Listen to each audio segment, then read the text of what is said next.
C, the E, and the B. Come down. The P to the E, P. Come down. Welcome back to another wonderful world of dodgy movies with me, movie and TV Mistress. This week, like I said, Jeffery Jones. Stay tuned.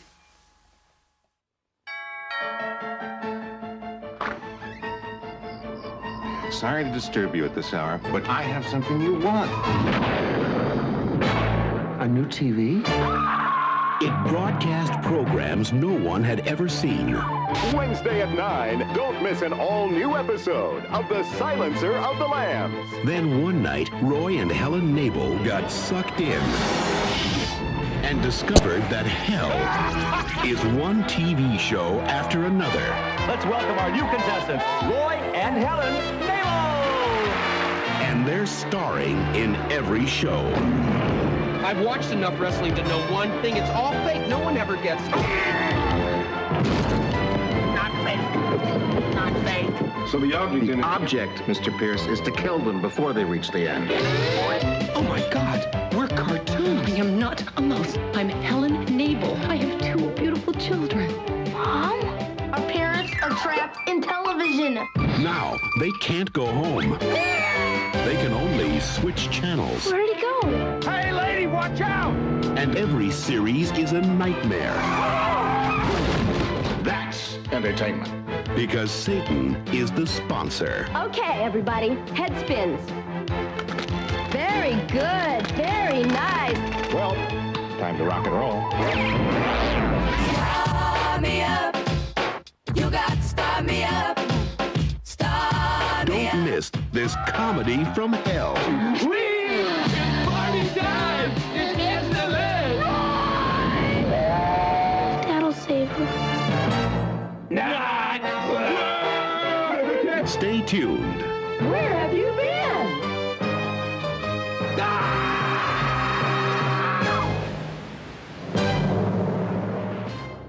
So this movie came out in 1992. It stars John Ritter and Pam Dauber. You might remember her from Mork and Mindy. She was Mindy. She's also married to Mark Harmon, so that's nice. And Jeffery Jones. Oh, and Eugene Levy turns up in this film too, so there's that. This is a comedy film, family comedy, and it's about a guy who is really failing at life. He's father of two and he's not doing the thing that he ever thought he wanted to do. Look, what can I say? The movie just references everything that you've ever watched in the 90s, if you were alive then. Look, if you weren't alive then, you might not get the references in this movie. If you're too young for things like Golden Girls or Wayne and Garth, you know, Wayne's World, or Salt and Pepper, or Prince, or, well, just about anything. And also, if you weren't around when John Ritter was famous for Three's Company, you might not even get that reference. This movie, basically, yes. So what happens is, at the start of the movie, John Ritter's down on his luck, and he gets a knock on his door late at night, and there's Jeffery Jones. Jeffery Jones says, I'm here to offer you something. I know it's late, but here's something I want to offer you. And he gives him a massive TV with a massive satellite dish, because, you know, in the early 90s, if you wanted satellite TV, you needed a dish that filled up your entire backyard. Well, Roy, all set for the TV adventure of a lifetime. He had a new TV with 666 channels, a remote, an impressive satellite dish, and a very upset wife.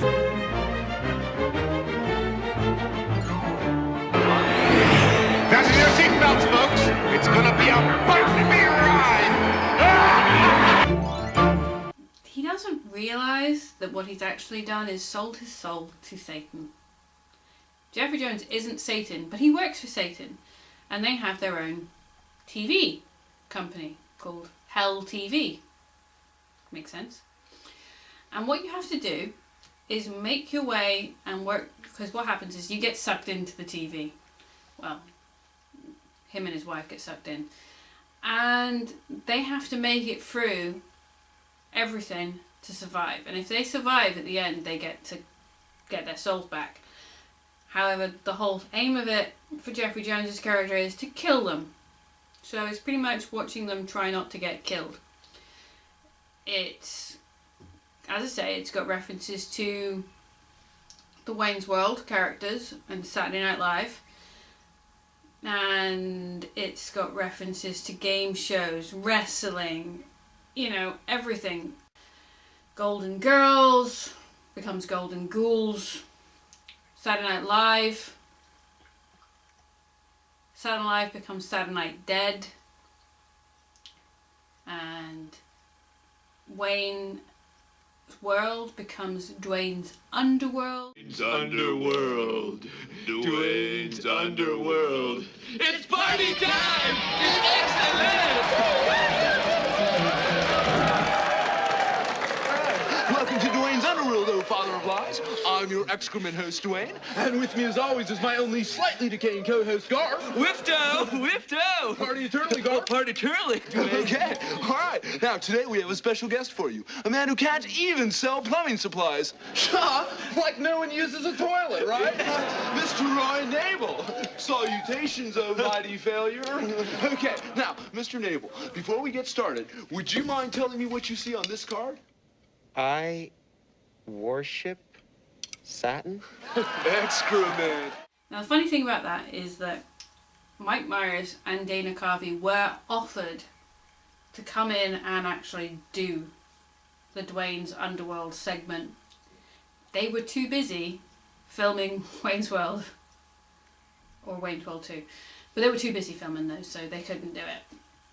But it's a nice little homage to them, and it, you know, holds no bars and calls him a sphincter boy and everything, and I worship Saturn.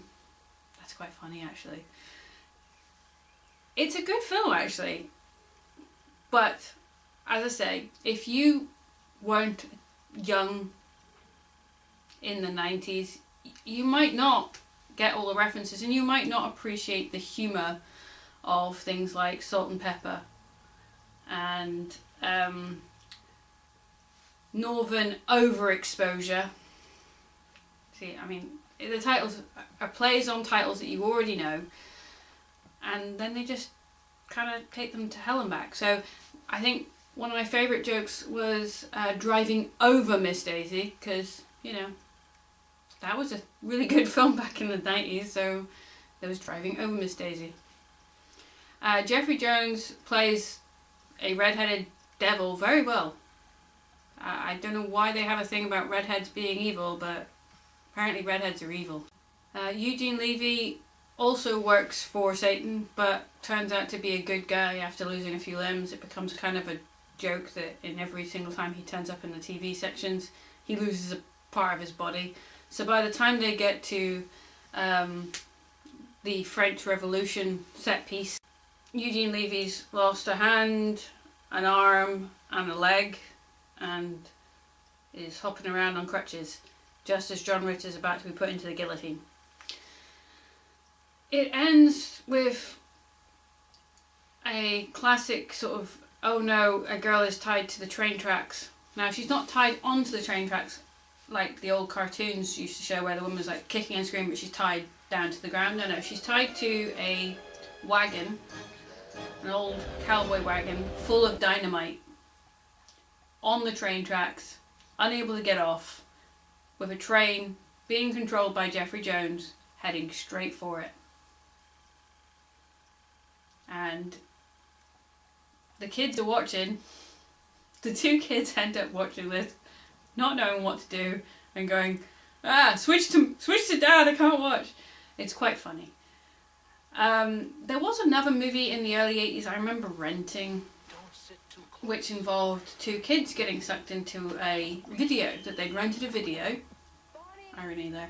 I rented a video. The video film is about two kids renting a video with this holographic paper box, and they get sucked into it. So they end up going through different movies, things like A-Team and Star Wars and stuff.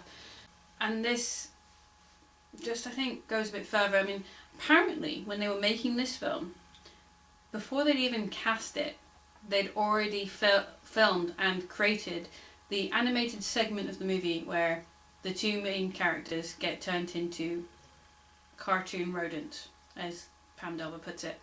She's a cartoon rodent in running heels. So we get the classic, you know, cat chasing after two mice. Okay, it turns out to be a robotic cat, but humans are smart. We remembered what we taught from, you know, old cartoons. Always write to Acme. They deliver instantaneously. So that's quite funny. There's nothing really awful about the film. It's a family film. It's over the top in the same way that Cats and Dogs was over the top. Sorry, that was another Jeff Goldblum film as well. That sometimes when they do family films, there's a lot of jokes in there for adults, but there's a lot of jokes for the kids too. So some of the jokes would have gone over the parents' heads, and some of the jokes definitely went over the kids' heads. But there's nothing wrong with that. John Ritter is brilliant as usual. Anything he's in, he's worthwhile to watch. From Skin Deep to It to, well, this. And, you know, How I Met 8 Simple Rules on How to Date My Daughter was very good. He was brilliant in that episode of Buffy as Ted. He was terrifying. And I've never known John Ritter to be so terrifying as he was in that episode of Buffy.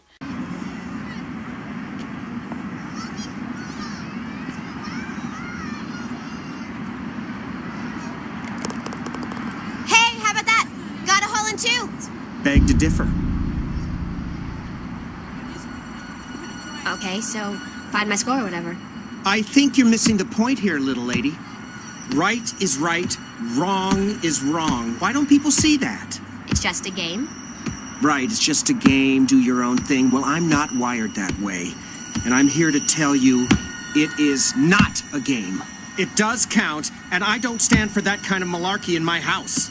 But I guess it's a good thing I'm not in your house. Do you want me to slap that smart-ass mouth of yours? Who's up for dessert? I made chocolate chip cookies. I will watch that episode gladly many times just because he creeps me out so much in it, and it's just like, how can he do that?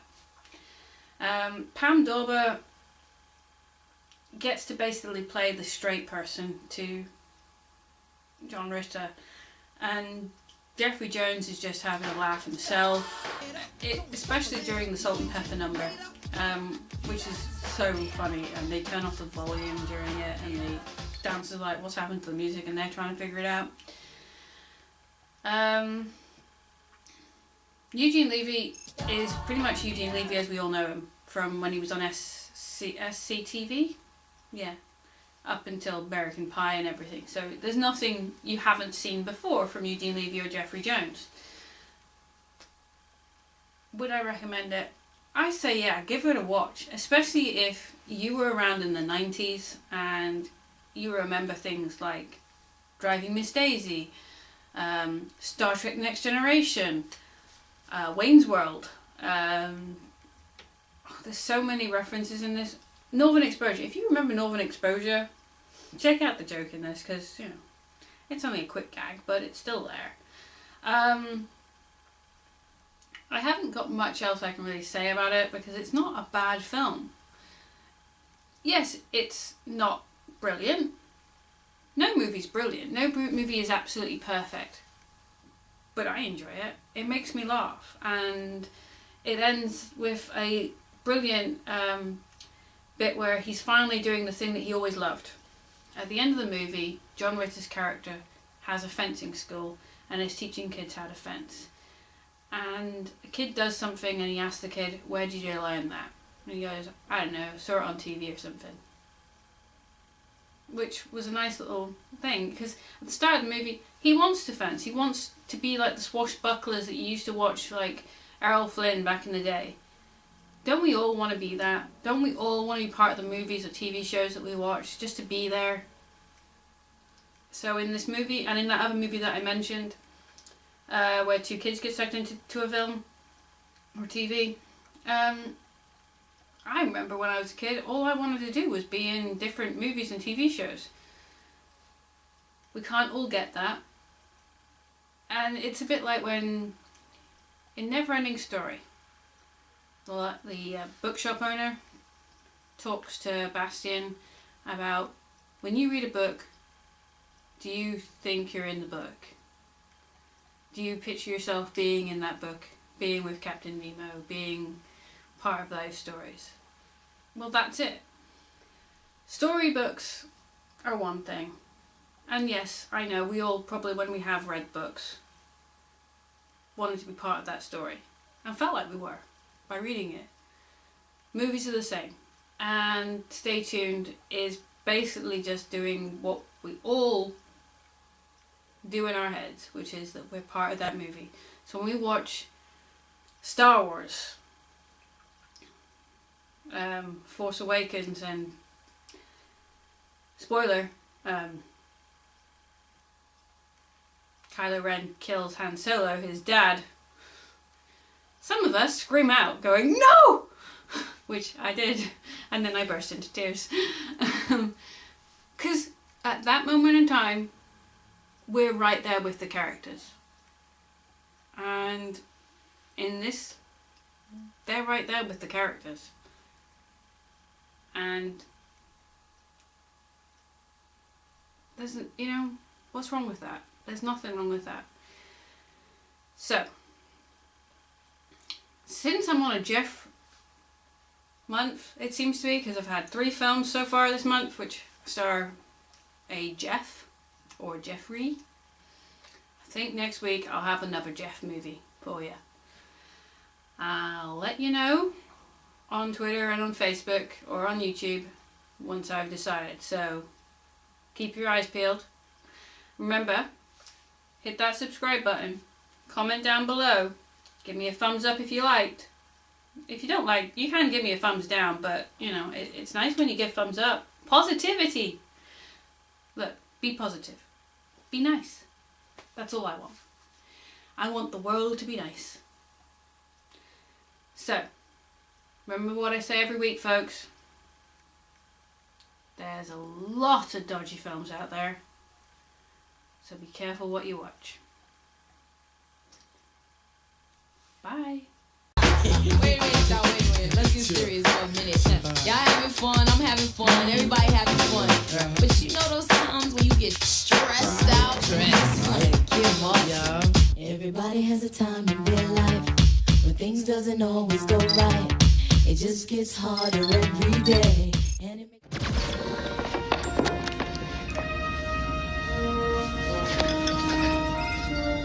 Captain, the ship has found itself in an orbit around hell. The underworld is hailing us. I know you. Greetings, Captain Roy. Our remotes are synchronized, so wherever you go, I go. Enjoy the attack. Lieutenant? Captain? Get us out of here! Ooh!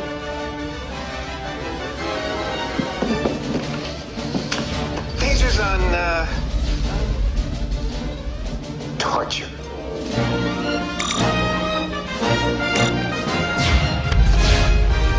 Holy Shatner!